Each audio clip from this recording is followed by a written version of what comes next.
Hey everyone, and welcome back for another deep dive with us. This time, we're going to be looking at something that I think is really important and maybe not talked about enough, even within the autism community. Hmm.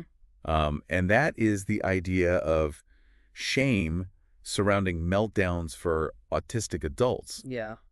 And we're going to be taking a look at this awesome blog post that we found called The Shame of Meltdowns, a hidden reality for autistic adults. Great post. Yeah, really insightful stuff. But, I was thinking about this, and, even if you're not autistic, Yeah, we've all felt that pressure to, like, keep our emotions in check, right? absolutely. Society kind of has this unspoken rule, Right. and sometimes it just feels impossible to live up to it. Yeah, that's so true. You hit the nail on the head there. I mean, society really does place a high value on composure and, expects us to regulate our emotions in very specific ways. Yeah, and the thing is, for autistic adults, this whole pressure cooker situation Mhm. can be even more I mean, intense. sure. But before we, like, dive into all of that, Right. I think it's really important to, like, make sure we're all on the same page here. Yeah. Can you help us understand what exactly are meltdowns? And Yeah. just as importantly, what are they not? Absolutely. So it's super important to understand that meltdowns are not the same thing as like a temper tantrum. Right. They're not about manipulation or attention seeking. Yeah. Imagine for a second that you're at a concert and the music is just blaring. The lights are flashing, and suddenly it's like your brain just hits a wall. Oh, wow. That's what a meltdown can feel like for somebody with autism, complete sensory overload. Wow. The blog post actually describes it as intense emotional dysregulation. And it's important to remember this is not a choice, it is a neurological response. That concert analogy is, like, really powerful because it makes you realize just how overwhelming that sensory input can be Right. and how easily that could lead to a meltdown for someone. Exactly. And it's not always, those external triggers like loud noises either. Oh, interesting. Sometimes it's those internal pressures too, like struggling to communicate your needs or maybe navigating complex social situations. Yeah. And for autistic individuals who maybe experience emotions more intensely or process them differently, these everyday challenges can build up and then trigger a meltdown. So it's kind of like this perfect storm. You've got this societal pressure to be, like, emotionally perfect. Right. And then you layer on these incredibly intense experiences, these meltdowns that feel totally out of your control. Yeah, No wonder the blog post talks about shame being such a huge part of this whole thing. absolutely. And, a lot of times that shame stems from this feeling like you've failed to meet these kind of unrealistic societal expectations. Right. It's that inner voice saying, I should be able to handle this, or there's something wrong with me. Reading that in the blog post, it really struck me how much of that shame actually comes from within. Mm-hmm. Like, it's not just about external judgment. It's that inner critic making you feel weak or broken. Yeah. Is that something that you hear a lot from the autistic people that you work with? Oh, absolutely. That internalized shame can be so much more destructive than any external criticism. Wow. And it just feeds this cycle where the fear of having a meltdown and then the shame associated with it can actually make meltdowns more likely. That's heartbreaking. It's like Mhm. being trapped in this loop of anxiety and shame. Yeah. It makes me think, where do we even go from here? This isn't about fixing meltdowns, is it? No, not at all. It's about understanding them and navigating them with less shame and finding ways to better support yourself. Okay. And luckily, the blog post offers some really insightful guidance on how to do just that. Okay. I'm all ears. What are some of the key takeaways that, like, jumped out at you? Well, I think the first step is a complete shift in perspective. Okay. Instead of viewing meltdowns as a personal failing, it's about recognizing that they're a part of being autistic, not a sign of weakness. Interesting. It's about cultivating self-compassion. Why? Self-compassion. Okay. Okay, that makes a lot of sense. But why is that so crucial, especially in this context? Because, when you can approach yourself with that kindness and understanding, you can start to break free from that cycle of shame and self-blame. Okay. You can begin to accept that these experiences are a part of who you are, and that's incredibly empowering. I love that. Empowering, not broken. It Yeah. feels like that's like the foundation for everything else, right? Absolutely. Once you have that foundation of self-compassion, then you can start to explore practical strategies for navigating meltdowns more effectively. And that's where the power of community comes in. Community. Tell me more. What did the blog have to say about that? The blog post really emphasizes finding people who understand and accept you, meltdowns, and Okay. it could be fellow autistic individuals, supportive friends, family members, or therapists. So it's about building a network where you feel safe, Mm-hmm. where you can be yourself without fear of judgment. Exactly. That sense of belonging and validation can be incredibly healing. And I bet that safe space makes it easier to talk about what's going on, to communicate your needs and boundaries, maybe even before things escalate into a meltdown. That's such an important point. We've talked about understanding what meltdowns are and starting with self-compassion, but that communication piece is crucial too. I'm really curious to hear more about that communication aspect, Yeah. both for the person experiencing the meltdown and for the people around them. It really can be a game changer, that communication piece, Yeah. for both the autistic individual and then everyone in their support network. And it's not just about communicating during a meltdown, right? Right. It's about having these conversations beforehand, setting up a support system, Exactly. almost like creating this safety net. Yeah, it's preventative communication. Yeah. Think about it this way.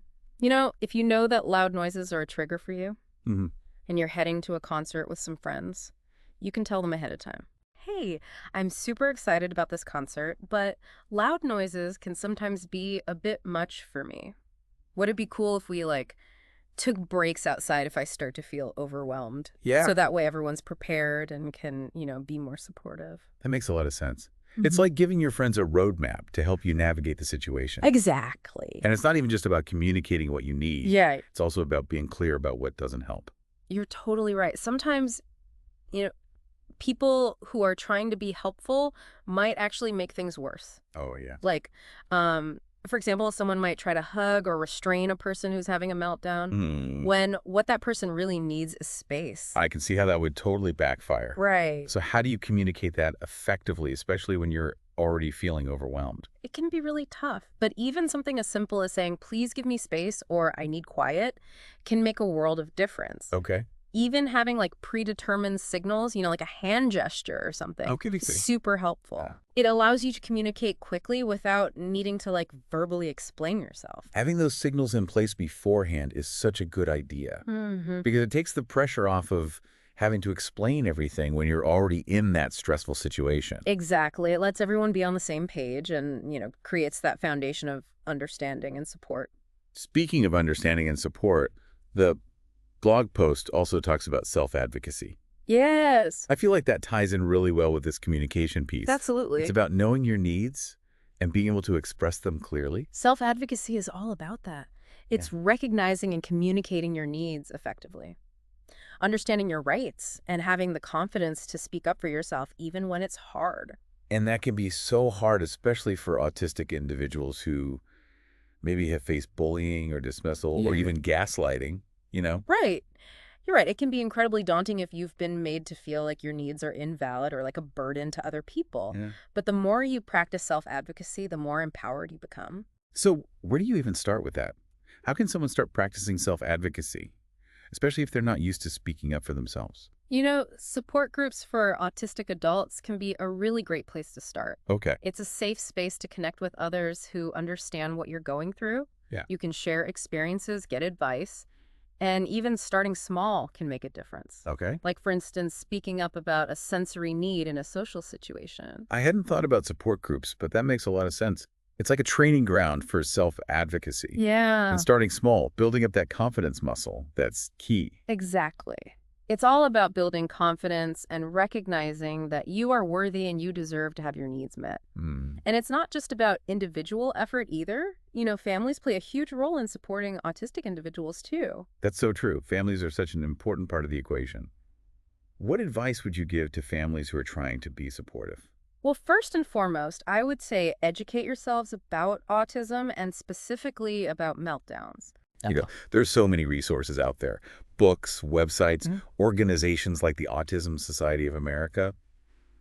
Don't be afraid to ask questions either. It's okay to not have all the answers. I think sometimes people are afraid to ask questions because they're so worried about saying the wrong thing. Right. But really just being open to learning is the most important thing. It is. Approach your loved one with empathy, understanding, and a willingness to learn. And remember, every autistic person is unique. Right. So what works for one person might not work for another. That's such a crucial point. There's no one-size-fits-all approach. Exactly. It's about listening to your loved one, observing their triggers and their responses, and then working together to develop strategies that meet their individual needs. It's a collaboration, Right. partnership. Exactly. Not about fixing, but about understanding and working together. You got it. It's about creating a space where the autistic individual feels seen, heard, and supported for who they are, meltdowns included. That's beautiful. We've talked a lot about individual experiences and coping strategies, but there's this bigger picture here, isn't there? Mm-hmm. Something about the way we as a society view meltdowns. It really makes you think about how much of the shame comes from these societal expectations Yeah. that are just not realistic for a lot of autistic individuals. It's amazing how deep those expectations run, right? Yeah. Like, we're always getting these messages about self-control, keep a stiff upper lip, like Right. any strong emotion is just inappropriate or even pathological. And for autistic people who might, experience and express emotions in ways that don't fit those norms, Right. it's got to feel so isolating. Like you're Nice. constantly being judged or misunderstood. Totally. It creates this sense of otherness, like Yeah. you're fundamentally different or even flawed, which of course just feeds into that shame spiral. Yeah, the blog post talks about this too. Yeah. Like how autistic individuals are often seen as lacking emotional control. Yeah. Or intentionally being disruptive when they have a meltdown. Yeah, like it's a choice. Right. Like they're doing it on purpose. It's like we've created this culture where it's not okay to be outwardly emotional Right. unless it's in these very specific socially sanctioned ways. Exactly. And when autistic individuals don't conform to those expectations, they're met with judgment, disapproval, or even punishment. And that's where it becomes really harmful, right? Yeah. Instead of responding with understanding and support, Mm-hmm. we end up further marginalizing and stigmatizing autistic individuals. Right. Which only makes that shame they're already feeling even worse. It's like this awful cycle. Yeah. Autistic people are made to feel ashamed of these natural responses, Right. which makes them less likely to seek help or support Exactly. and more likely to internalize those negative messages. Yeah. It's tough. It's heartbreaking. It really can have a devastating impact on their mental health, self-esteem, their well-being.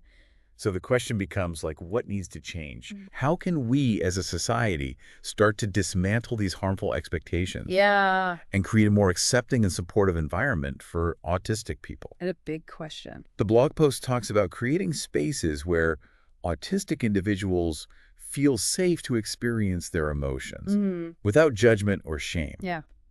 But how do we actually go about building those spaces? Well, I think it starts with education. Oh. We need to educate ourselves and others about autism and neurodiversity and the realities of meltdowns.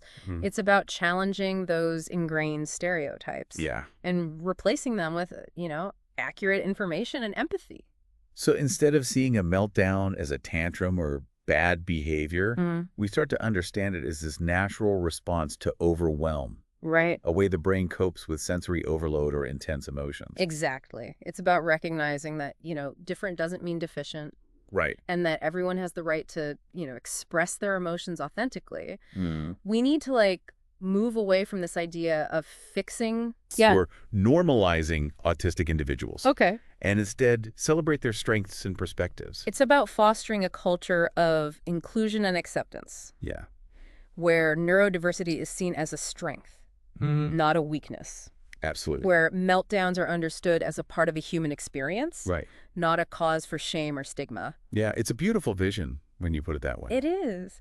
And if we can all work towards that vision, just imagine all the amazing things that autistic individuals will be able to accomplish. Oh, yeah. When they're not burdened by that shame and stigma anymore. For sure. You've given us so much to think about today. It's been great. We've gone from understanding what meltdowns are to how we can create a more supportive and accepting world for autistic individuals. It's been a pleasure talking with you. But before we go, I want to leave our listeners with one final thought. Okay. We've learned that meltdowns are not a choice. Right. They are a response. And that shame surrounding them comes from these societal expectations that don't fit the reality of being autistic. For sure. But what if we could redesign our world to be more accepting of neurodiversity? Interesting. What would that look like? Yeah. Where would you start? I like that. That's something I hope you'll continue to think about long after this deep dive. Great question. Thanks for joining us, and we'll see you next time.